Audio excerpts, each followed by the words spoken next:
नमस्कार दोस्तों, गौरी की आवाज़ चैनल में आपका स्वागत है। जीवन संबंध तोड़ने में केवल एक बटन दबाना बाकी था। दरवाजे की चटकनी चढ़ा दी गई थी। बिस्तर की चादर का एक कोना पंखे के साथ और दूसरा गले में बांधा जा चुका था। जब उसे यह अनुभव हुआ कि यह कहानी स्वयं मंगला ने मुझे सुनाई थी। मंगला मेरे कार्यालय की लेखा शाखा में कंप्यूटर पर काम करती थी और शाम को काम समाप्त करने के पश्चात अंतिम आंकड़े मेरे पास लाना उसके कर्तव्य में शामिल था। मैं कई दिनों से उसे शाम को रोककर यह बात कहना चाहता था, किंतु मुझे साहस नहीं हो रहा था, क्योंकि किसी युवा लड़की से उसके निजी जीवन के बारे में कुछ पूछना, विशेष रूप से एक जिम्मेदार अधिकारी के लिए उचित नहीं था।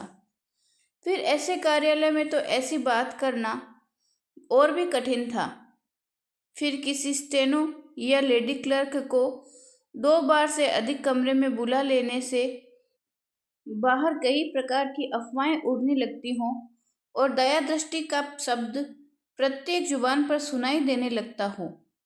फिर भी गत 2 मास में मंगला में जो आश्चर्यजनक तब्दीली आई थी, उसके कारण का पता लगाना मैं अपना कर्तव्य समझता था, चाहे आप इसे मेरी आदत ही क्यों ना समझे। मंगला मेरे कार्यालय में गत 5 वर्षों से काम कर रही थी।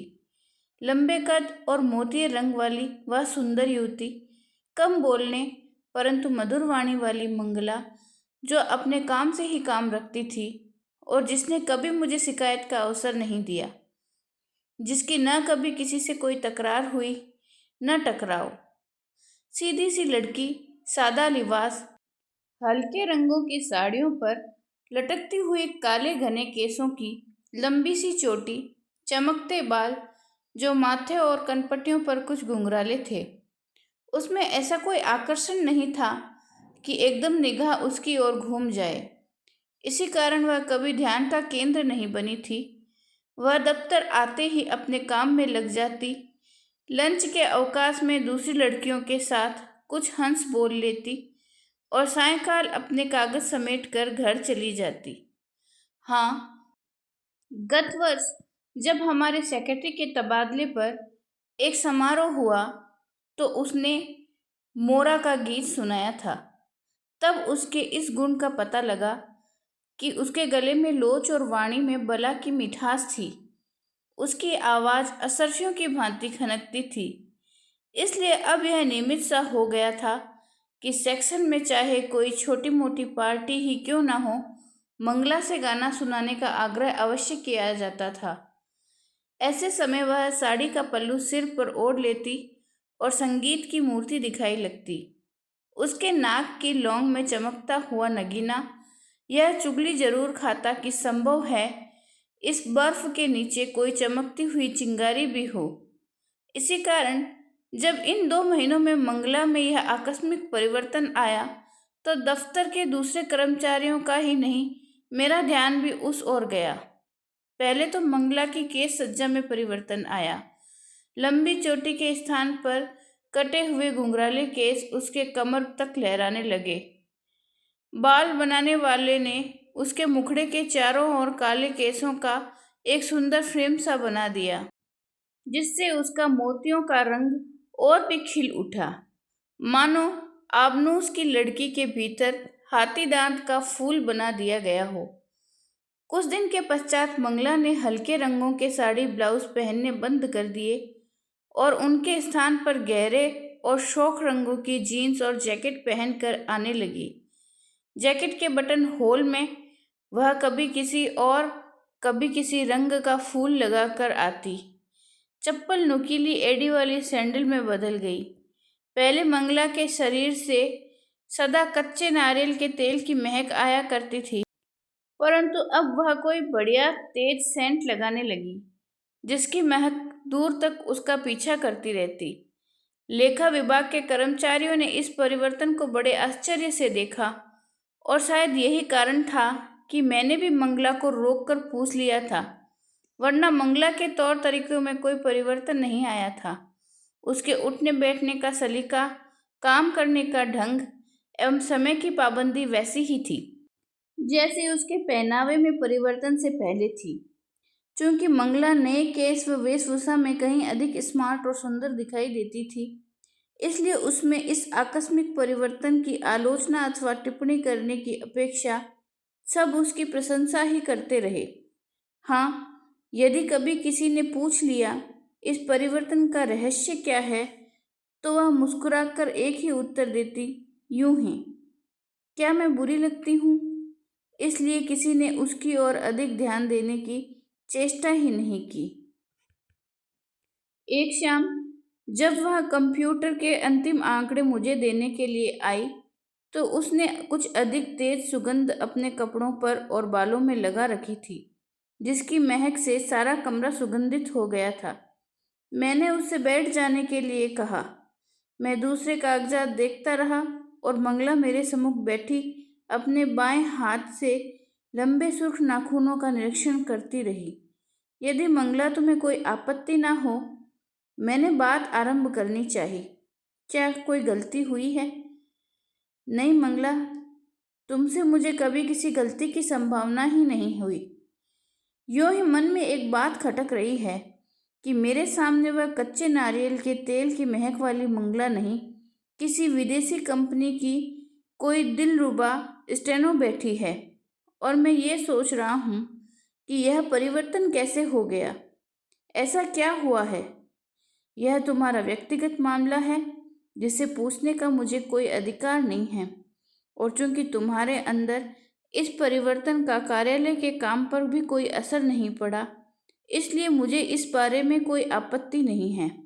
हाँ, इतना अवश्य पूछना चाहता हूँ कि कहीं विदेश जाने का इरादा तो नहीं, जो नए वातावरण से अभी से परिचित होना चाहती हो? नहीं, ऐसी कोई बात नहीं सरीन साहब। फिर यह परिवर्तन किसी की पसंद पर है? नहीं, ऐसी भी कोई बात नहीं। कोई व्यवस्था?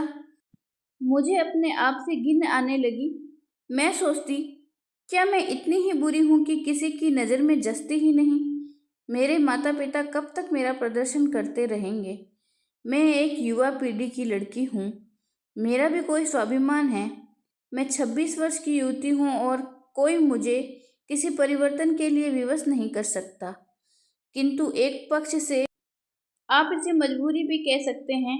बात कहते कहते मंगला के हाथ से पेन नीचे गिर गए, जिसे उसने उठाया नहीं, और जैकेट के गिरेबान में से पीला रेशमी रुमाल निकालकर उससे अपनी आंखों से घिर आए आंसू पोंछने लगी, जो दिल में उठ रहे ज्वार भाटे के प्रतीक थे। चपरासी शाम की चाय ले आया। मैंने उससे कहा कि वह मंगला का ग्लास भी वहीं रख दे। मंगला की मानसिक स्थिति अब कुछ संतुलित हो गई थी, और वह चाय के छोटे छोटे घूंट लेती हुई अपने चेहरे पर बिखर रहे बालों की लटों को उंगली से पीछे हटा रही थी।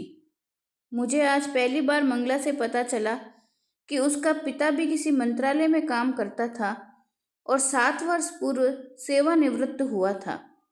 इसके पश्चात वह 2 वर्ष अनाज के गोदाम में काम करता रहा, क्योंकि सेवा काल समाप्त हो जाने पर भी उसकी घरेलू जिम्मेदारी समाप्त नहीं हुई थी।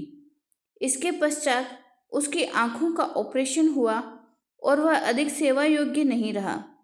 मंगला की बड़ी बहन शीतल, छोटी बहन स्नेहा और छोटा भाई स्वरूप अब भी उसकी जिम्मेदारी थे। शीतल को एक स्कूल में नौकरी मिल गई थी। उनका पिता शीघ्र ही उसकी शादी कर देना चाहता था। शीतल रंग की अधिक साफ नहीं थी, इस कारण वर्क की तलाश में अड़चन पड़ रही थी। कितने ही लोग उसे देख देख कर चले गए।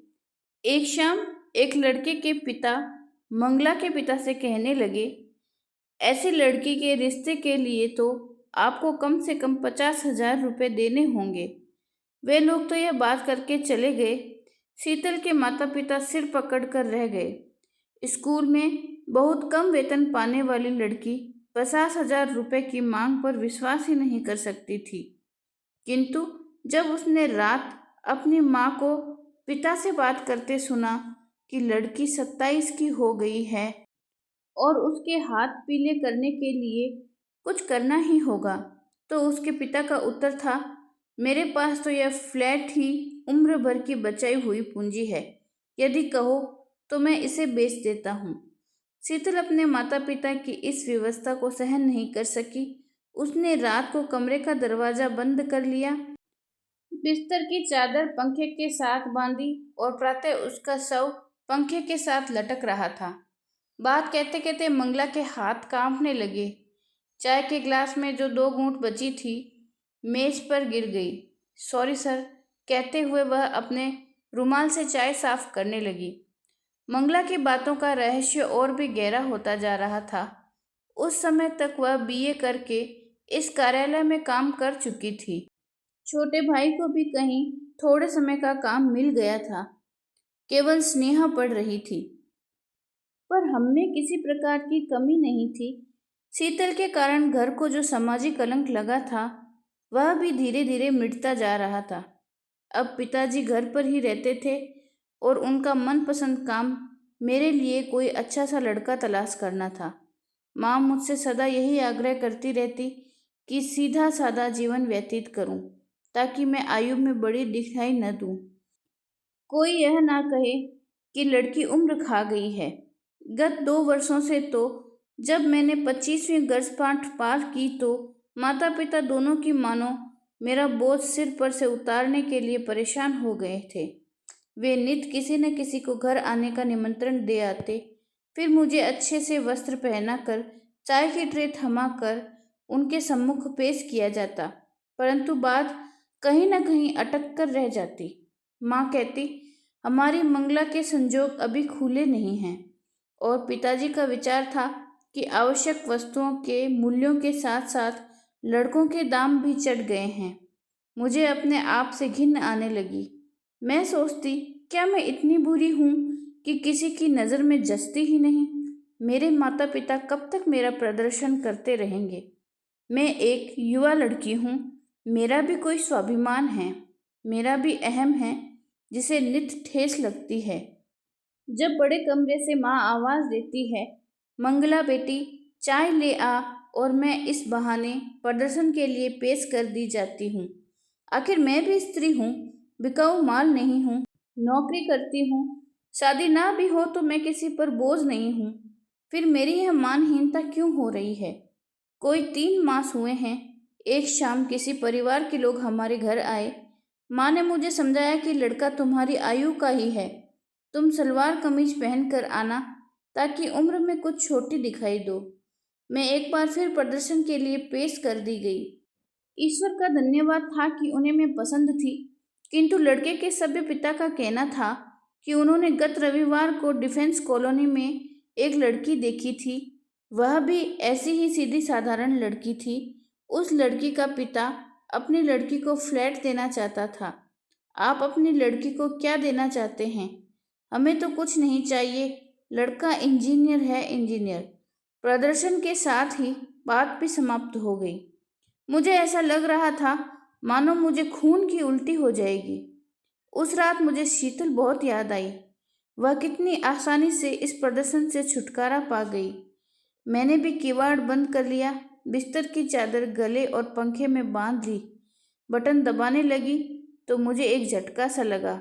चादर गले में से निकाल दी और सोचने लगी कि यदि आए दिन मुझे यूं ही प्लेट में रखकर प्रदर्शन के लिए पेश किया जाना है, तो मैं अपना प्रदर्शन स्वयं ही क्यों न करूं। और अगले दिन मैं दफ्तर से लौटते हुए एक ब्यूटी पार्लर से अपने बाल नए ढंग से बनवाए। इसके साथ ही सब साड़ियाँ एक बैग में रख दी। मेरे इस परिवर्तन को आप चाहे कुछ भी कहें, परंतु क्या मैं इस परिवर्तन से बुरी लगती हूँ? कौन कहता है? मैंने तो तुम्हें केवल एक बात कहने के लिए रोका था। क्या? हमारे सेक्रेटरी सेठी का लड़का राकेश गत दिनों भिलाई से यहाँ आया था। वह मुझसे भी आकर मिला था। आज लंच के समय सेठी साहब मुझसे कह रहे थे कि मंगला से पूछ कर बताऊं, क्या मंगला भिलाई जाने को तैयार है, जहां उनका लड़का इंजीनियर है। सुनकर मंगला अचंभित होकर देखने लगी और थोड़ा मुस्कुरा दी। तो दोस्तों, आपको आज की कहानी कैसी लगी? कमेंट करके हमें बताएं और हमारे चैनल को लाइक शेयर और सब्सक्राइब ज़रूर करें। धन्यवाद।